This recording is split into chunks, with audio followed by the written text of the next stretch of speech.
And so the courier who had cheated death in the cemetery outside Goodsprings cheated death once again, and the Mojave Wasteland was forever changed. The courier, with the aid of Yes Man, drove both the Legion and the NCR from Hoover Dam, securing New Vegas's independence from both factions. With Mr. House out of the picture, part of the Securitron army was diverted to the Strip to keep order. Any chaos on the streets was ended. Quickly. Chaos became uncertainty, then acceptance with minimal loss of life. New Vegas assumed its position as an independent power in the Mojave.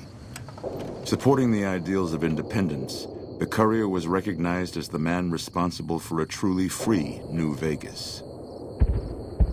He ensured Mr. House's tyranny was broken, and neither Caesar's Legion nor NCR would ever gain control over New Vegas.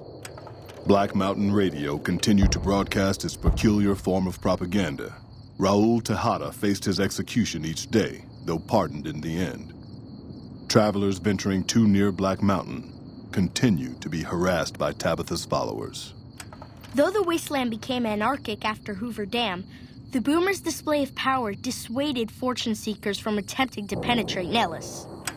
After the courier ensured New Vegas remained free, the followers found that independent Vegas was even more unstable and violent than before. Old Mormon Fort became excessively burdened by the influx of patients, struggling to provide even the most basic of services. With New Vegas's independence formally declared, Goodsprings thrived.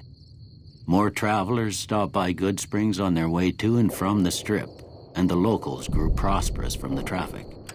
During the Battle of Hoover Dam, the Great Khans quickly evacuated Red Rock Canyon and headed north and east into the plains of Wyoming. There, they reconnected with the followers of the Apocalypse and rebuilt their strength. Bolstered by ancient knowledge of governance, economics, and transportation, they carved a mighty empire out of the ruins of the Northwest. Thanks to the courier and Lily, a cure for the Nightkin's schizophrenia was found shortly after Dr. Henry's experiment concluded.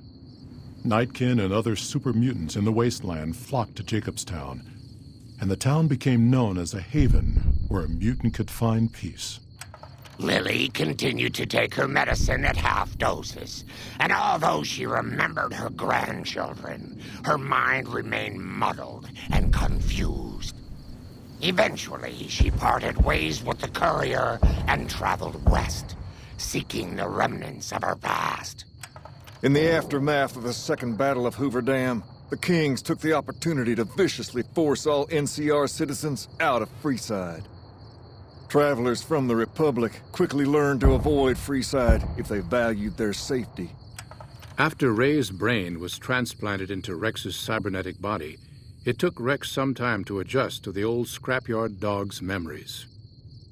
Eventually, Rex's mind settled peacefully, melding his own memories with that of long travels with old Lady Gibson. Though Novak was a low-priority target for the Legion, many of Novak's citizens died in its defense. In the weeks that followed, several bright followers returned to Novak to help restore its defenses, allowing it to remain independent of NCR. The NCR, battered by the loss of the dam, were unable to devote any troops to retaking the correctional facility from the Powder Gangers. As a result, Powder Ganger raids on caravans became an unfortunate fact of life in the Mojave for years to come. Armed with a wide array of improvised explosives and stolen weapons, the Vault 19 Powder Gang tormented the Mojave Wasteland for years. Citizens of the NCR were favorite targets, and they always suffered the worst fates. After Hoover Dam, Sheriff Myers runs Primm with his own style of frontier justice. He deals with most folks fairly, but now and then someone winds up dead with little to no evidence against them. And so the courier's road came to an end, for now. In the new world of the Mojave Wasteland, fighting continued, blood was spilled, and many lived and died just as they had in the old world. Because war never changes.